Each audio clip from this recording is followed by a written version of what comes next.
Tuvimos viernes y sábado, tuvimos la reunión del presbiterio, en que las iglesias presbiterianas de nuestra denominación congregan desde McAllen hasta Georgetown, hasta Del Río y hasta Victoria. Toda esa región se combina con sus representativos para conversar sobre la vida de nuestra iglesia común. Y nos congregamos en la iglesia Covenant en Austin, Texas. Y uno de los grandes momentos en la Junta del Presbiterio es la oportunidad de convivir en adoración juntos, a un gran número. Y el predicador era el pastor de la iglesia de Covenant, Thomas Daniels. Y contó una historia que me impactó muy fuerte, que quisiera compartir con ustedes hoy. Es la historia de los rancheros de Texas, que por muchos años tenían un club de los más inmensas, grandes rancheras o ranchos de Texas, para conversar sobre su negocio, cómo va, qué prácticas son buenas, cómo están avanzando, cómo está la competencia, etcétera, etcétera.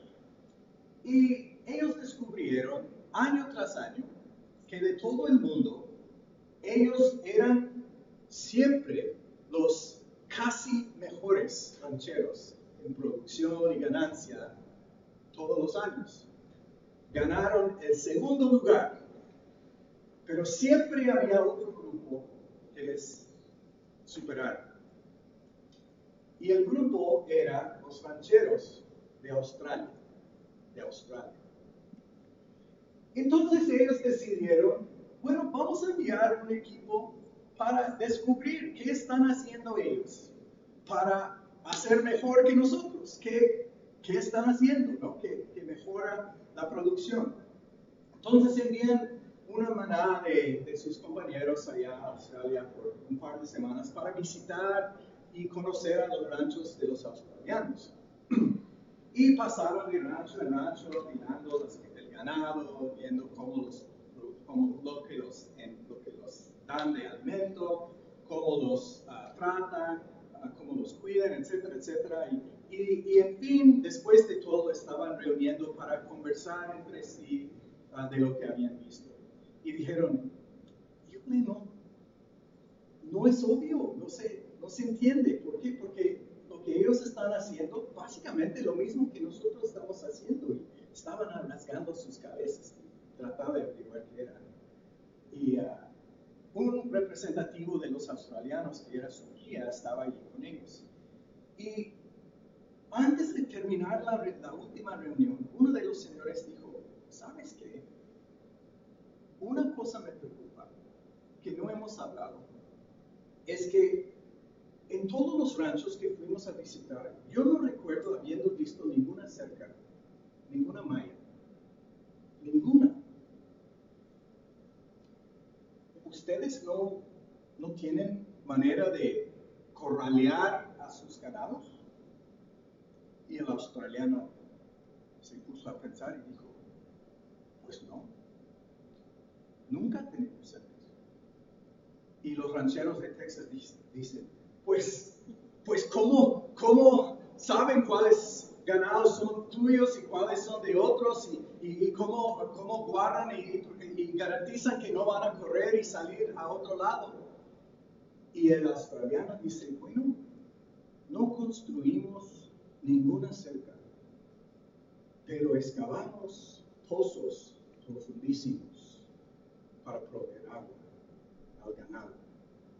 Y en el outback, en el área silvestre de Australia, lo que más vale es el agua. Porque si un animal va muy lejos del agua, se muere. Pero si el pozo es bueno y si da buena agua, no hay necesidad de cercas. Contó la historia del pastor, porque él lo había oído del presidente de su seminario, quien después de contarla preguntó a ellos, ¿cómo sería tener una comunidad cristiana que se preocupa más por pozos profundos que por cercas defendidas. No es verdad que en el mundo de hoy los cristianos son más conocidos por las cercas que crean para definir quién está dentro y quién está fuera. ¿Cuáles son nuestros y cuáles no?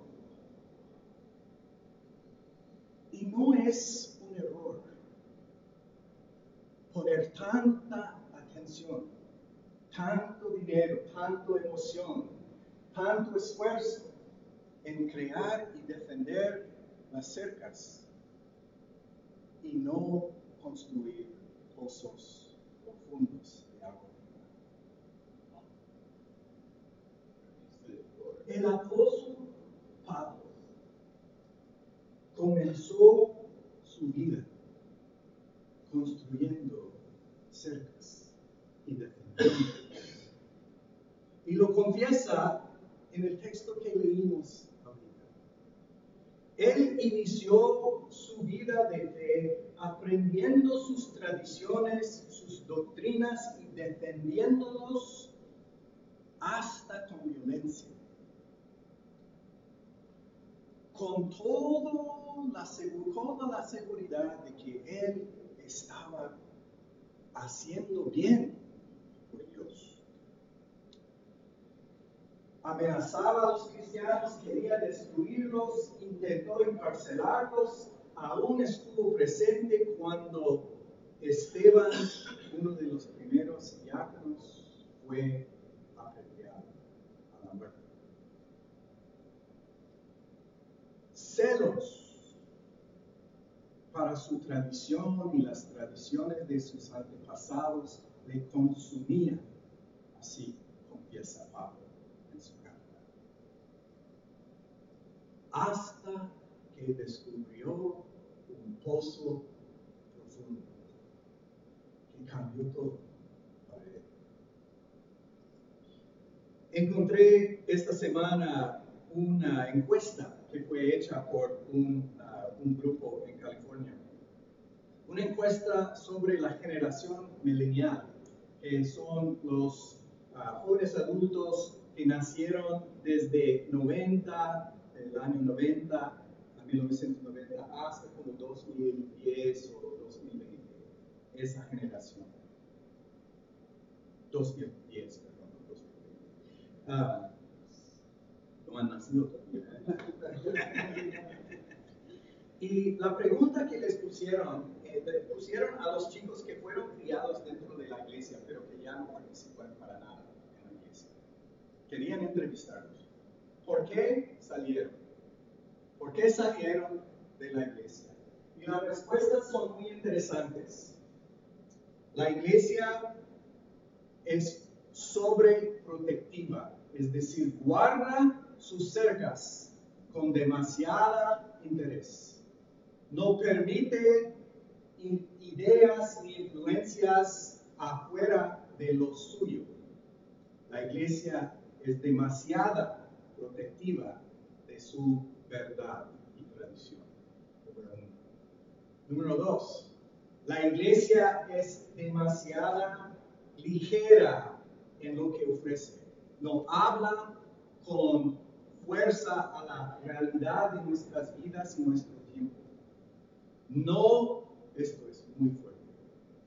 Nunca o no experimentamos la presencia de Dios en el culto o los servicios. No hay presencia, encuentro con Dios en los servicios. Tercero, la iglesia es antagonista a la ciencia y nosotros no pensamos que sea necesaria ser antagonista a la ciencia, todo el conflicto con los creacionistas y los evolucionistas, la incapacidad de reconocer lo que la ciencia está descubriendo cuando va en contra de lo que la tradición había dado en el pasado. Cuarto, Su perspectiva sobre la sexualidad es sencillista y juzgadora. Y no corresponde a la realidad que nosotros encontramos en Dios. Quinta, la iglesia es exclusiva en lugar de inclusiva. Y últimamente, la iglesia no da espacio para las dudas y las preguntas. Los jóvenes de hoy miran a la iglesia como una iglesia, una comunidad que se preocupa por las cercas, que definen y excluyen y marcan territorio y quieren apoderarse de la gente en lugar de servir y estimular y ofrecer a la gente algo vital y vivo. La iglesia, en su perspectiva, está más preocupada con quién está adentro y quién está afuera, quién cree derecho, correctamente, y quién no, quién es nuestro y quién no es nuestro, quién está conmigo y quién está contra mí. Y esa identidad eclesial está rechazando, está destruyendo la participación de los jóvenes.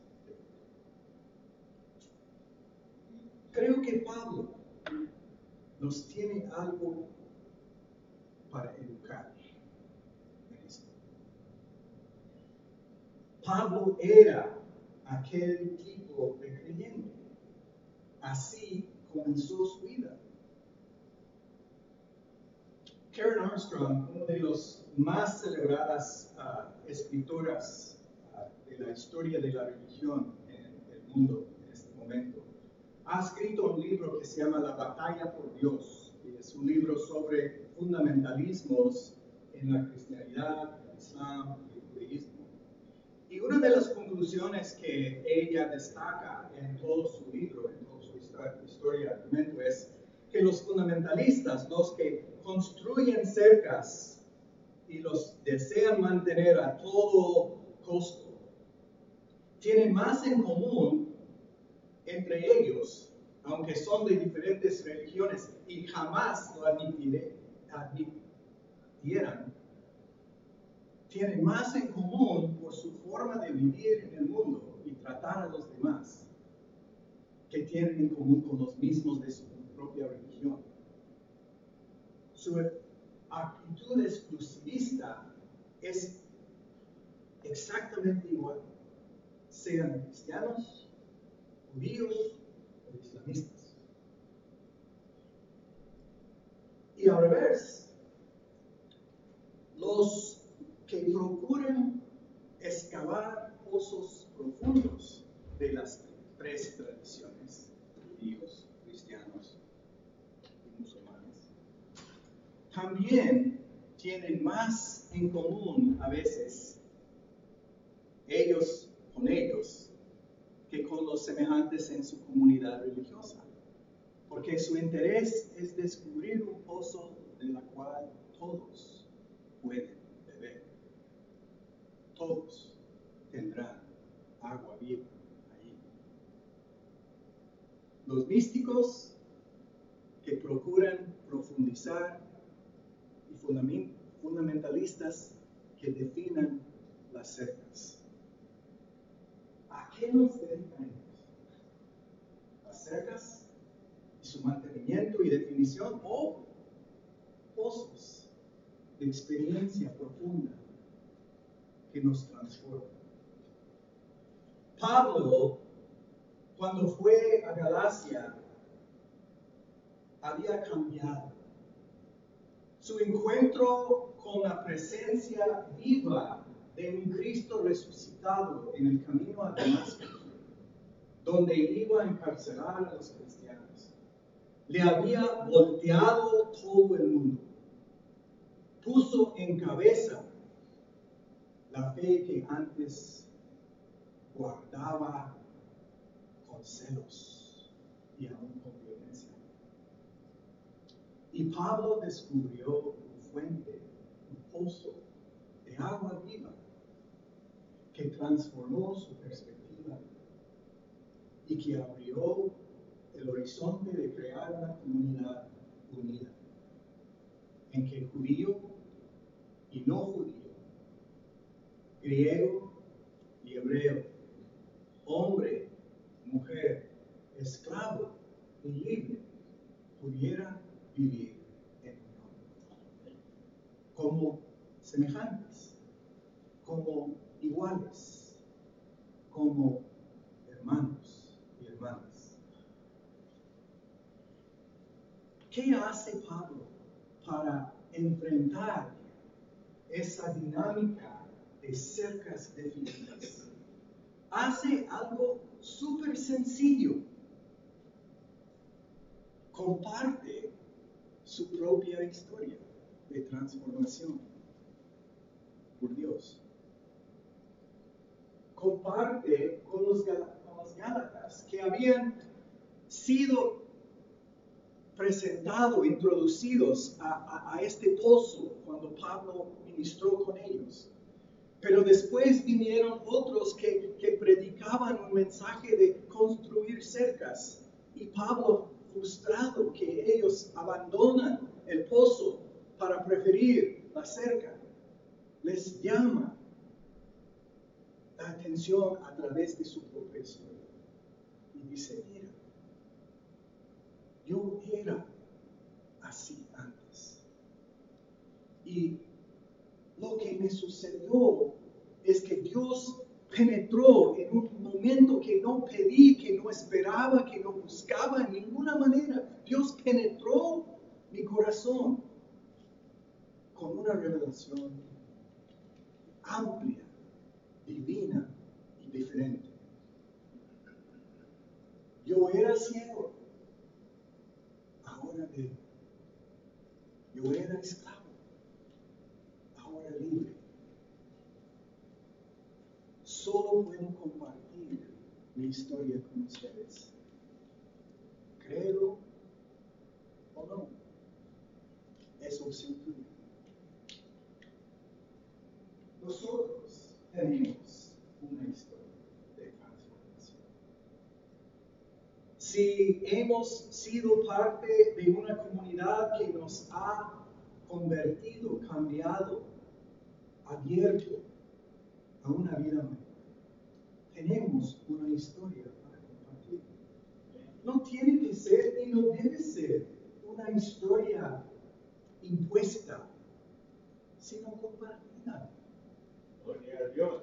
Debe ser una historia que ofrecemos como un regalo, que puede ser recibido o no, sin afectarnos.